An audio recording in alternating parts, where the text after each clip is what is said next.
de hoje eu fiquei muito em dúvida sobre o que falar. Tinha muito assunto que eu achava que era legal, que era importante. Teve o decreto do Temer autorizando a exploração de minério na Amazônia e que, ainda bem, pelo menos por enquanto, caiu, foi revogado, apesar de ter uma série de absurdos ambientais ainda em curso. Quando eu vi a notícia de que aquele grupo que foi preso por um militar infiltrado, indo para uma manifestação, se tornou réu no Rio de Janeiro. Lendo essa notícia, lembrando do Rafael Braga, eu decidi falar sobre algo que perpassa todos esses assuntos que eu coloquei, que é o Estado legitimando ou gerando processos injustos. A gente tem, ao longo da história, milhões de exemplos de situações em que a legalidade naturalizava, estabelecia ou era ela mesma causadora de injustiças na sociedade. Tem alguns exemplos clássicos que todo mundo lembra quando a gente fala sobre isso. A escravidão em qualquer contexto, o apartheid na África do Sul, a proibição do voto feminino, muitos exemplos atuais inclusive. A homossexualidade, por exemplo, ela ainda é proibida em muitos países, ainda tem mulher sendo mutilada ou apedrejada simplesmente pelo fato de ser mulher ao redor do mundo. Ou outros que, embora não explícitos em lei, se manifestam como uma realidade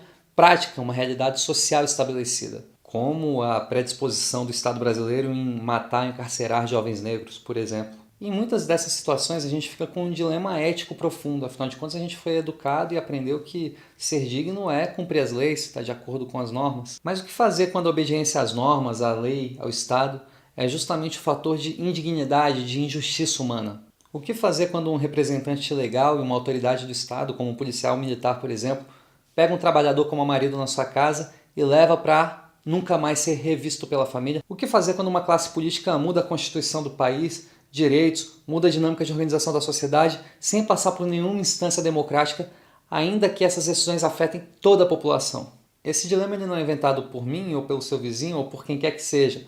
Na verdade, é uma discussão antiga do direito e que envolve gente de todo tipo de pensamento. E as respostas para esse dilema são diversas. Às vezes estão previstas na própria legislação de um país, às vezes não, mas ainda assim o direito à resistência existe. Na Alemanha, por exemplo, é previsto constitucionalmente o direito à resistência, ou seja, o direito a se levantar contra o Estado em situações de injustiça. Não é coincidência que esse tipo de previsão legal esteja presente justo na Constituição alemã, um país que passou, como se sabe, por um regime traumático, totalitário, ultraviolento. Essa discussão está presente em vários locais. E uma das formas de resistência, de direito à resistência na prática, é a desobediência civil. A desobediência civil é um termo cunhado provavelmente por David Thoreau, ou Thoreau, ou Thureau, enfim, por um americano que era liberal, acredita? Que, indignado com algumas tributações que lhe eram cobradas pelo Estado, decidiu simplesmente parar de pagar alguns tributos. Thoreau era um pacifista e argumentava que qualquer tributo que fosse para financiar a guerra não era legítimo e não deveria contar com seu apoio.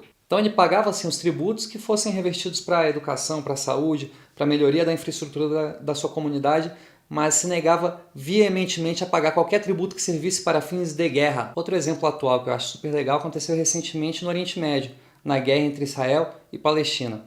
Israel tem uma série de restrições à entrada de palestinos em seu território. Recentemente, um grupo de mulheres deliberou um ato de desobediência civil, em que elas contrabandearam mulheres palestinas e as levaram para dentro de Tel Aviv. Essas israelenses cometeram um crime sujeito a 2 anos de prisão. E mesmo sabendo desse risco, agiram de forma ilegal em defesa de um ideal justo e legítimo que é a comunhão entre os povos e a dignidade de toda pessoa humana. Assim como as marchas de Martin Luther King dos Estados Unidos pelos direitos civis americanos, sobretudo da população negra. Luther King também viu seus amigos, seus familiares, pessoas que se levantavam com ele por mais direito, por justiça social, ser massacrado pela polícia legalmente estabelecida pelo Estado.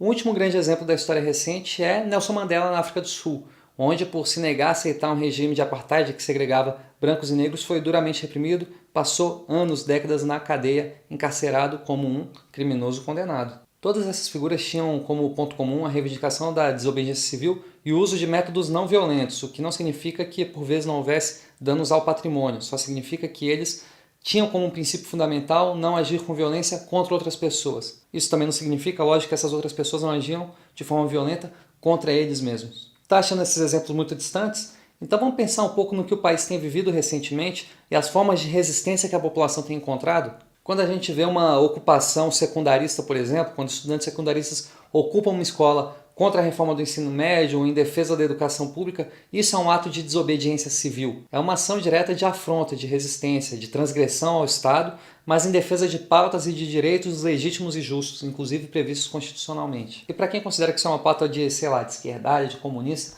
saiba que isso é uma pauta muito cara para os liberais teóricos também, pois é o direito de autodeterminação do próprio indivíduo que está colocado nessa situação. A esquerda, é evidente, dá uma ênfase maior para as demandas e para as formas de organização coletiva estabelecidas, mas a desobediência civil pode ser entendida também como um direito individual que todo cidadão tem.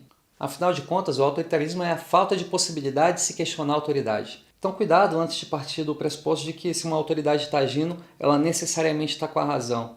Nenhum regime autoritário se sustenta sem esse sentimento de submissão profunda. Muitos dos grandes nomes da humanidade foram condenados, foram criminosos, foram pessoas que estiveram à margem da lei durante o seu tempo, inclusive Jesus Cristo. Reconhecer o direito à desobediência civil ou à resistência é muito diferente de achar que o Estado não vale nada. É simplesmente reconhecer que a injustiça pode acontecer, inclusive através das mãos do Estado, e muitas vezes acontece. A autonomia ou a imposição não são características próprias necessariamente da direita ou da esquerda. Você tem governos de diferentes matizes que agem de forma autoritária ou até totalitária. Por isso, concordando ou não com as diretrizes de um governo, seja sempre um opositor radical quando ele não agir de forma democrática e respeite o direito à divergência, inclusive a desobediência civil. A forma também é conteúdo, e qualquer conteúdo positivo só é possível a partir de formas genuinamente democráticas, democráticas no sentido mais amplo, de ser parte da decisão popular, de contar com a participação das pessoas que afinal vão ser impactadas por todas essas decisões. Se você gostou desse vídeo,